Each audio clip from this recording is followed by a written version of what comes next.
You know, Brian, there is no doubt that our advanced pole system has been designed by experts to be the best pole system on the market. But when you first look at it, it kind of looks complicated.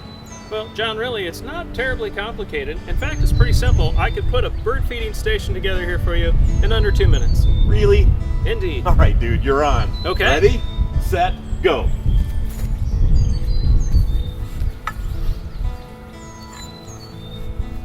So I'm going to grab my screwdriver, take my base pole, place it in the ground, get it started, and then use my screwdriver. I'd help you, but I don't want to cheat. No cheating. Keep it straight as I go. Get nice and solid. Next would be the stabilizer. Got 2 cross arms. Oh.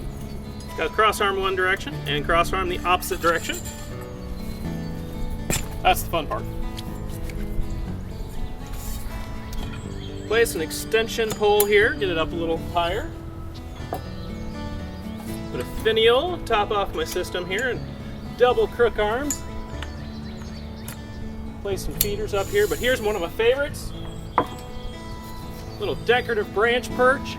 Let the birds come in, have a place to set. Wow. Take their turns at feeders. That was really quick, and I just happened to finish it off. Well, with look a couple at that. of feeders. Let's make it look good. There we go. Ta-da! That was really easy. Simple, easy to do, the advanced pole system.